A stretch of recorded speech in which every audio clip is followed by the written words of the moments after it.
The life of Ahmed Al-Scharaa, from radical fighter to a controversial leader. Ahmed Al-Scharaa, better known as Abu Muhammad al-Jolani, has become one of the most polarizing figures in the Syrian conflict.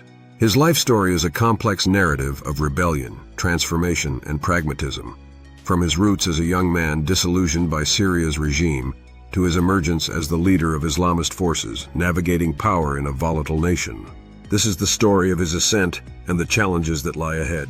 Early life and political environment. Ahmed Al-Scharaa was born in Saudi Arabia to a family originally hailing from the Golan Heights.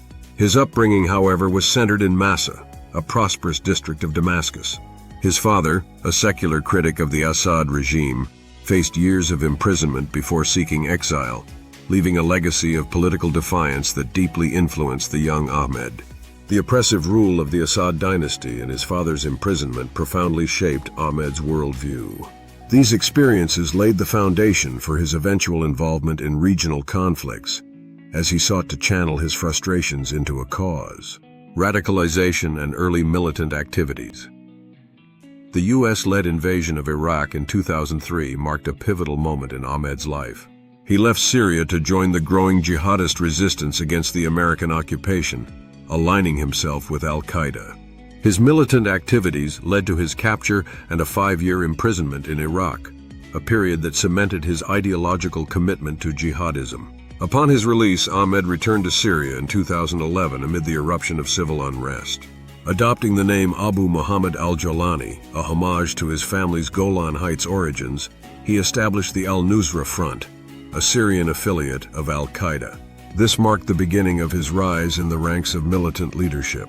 The rise of Al-Nusra Front. Under al-Jolani's leadership, the Al-Nusra Front quickly gained prominence as a well-organized and highly effective faction within Syria's fragmented opposition.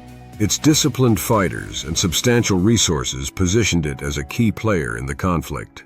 A defining moment came in 2013 when al-Jolani rejected a pledge of allegiance to Abu Bakr al-Baghdadi, the leader of the Islamic State, IS. This decision created a rift between the two groups and distinguished al-Nusra's focus on overthrowing the Assad regime from IS's broader ambition of a global caliphate.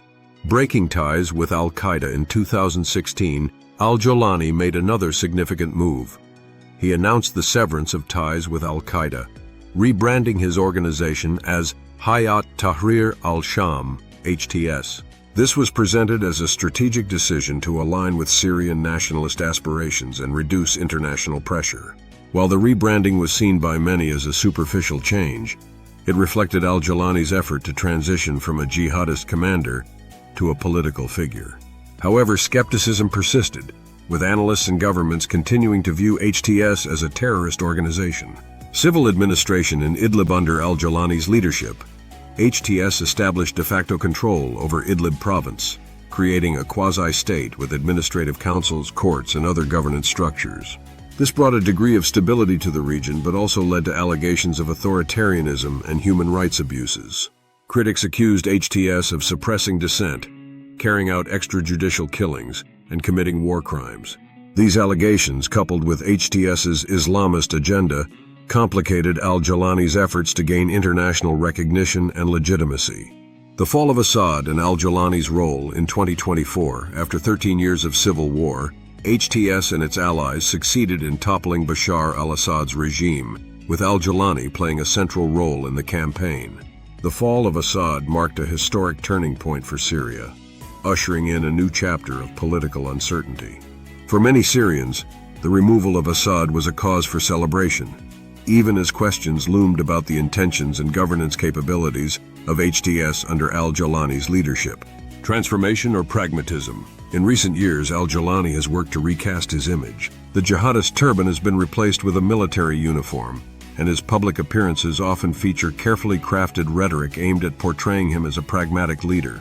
French researcher Thomas Pierret describes al-Jolani as a pragmatic radical, noting his softened rhetoric but unchanged core objectives of Islamist governance. Egyptian military expert Mohammed Abdel Wahed highlights al-Jolani's attempts to adopt the demeanor of a statesman while distancing himself from overt jihadist language. The road ahead. Ahmed Al-Sharaa's journey is far from over. As Syria transitions from civil war to rebuilding, his role in shaping the country's future remains uncertain. Will he be remembered as a pragmatic leader who navigated the complexities of post-Assad Syria? Or will his past affiliations and HTS's controversial record overshadow his ambitions? International skepticism abounds, with many viewing al-Jolani's rebranding efforts as opportunistic rather than genuine. Yet his influence in Syria's evolving political landscape cannot be denied. Conclusion: Ahmed Al-Sharaa's life epitomizes the turbulence of Syria's recent history. From his radicalization in Iraq to his leadership of one of the country's most powerful factions, his story is one of ambition, reinvention, and enduring controversy. As Syria charts its future, al-Jolani stands as a symbol of both its challenges and its possibilities, a figure whose legacy will be shaped by his ability to reconcile his past with his aspirations for the nation. What do you think about the new actor in Syria? Please don't forget to like and subscribe to my channel for more in-depth content. Thank you for your support.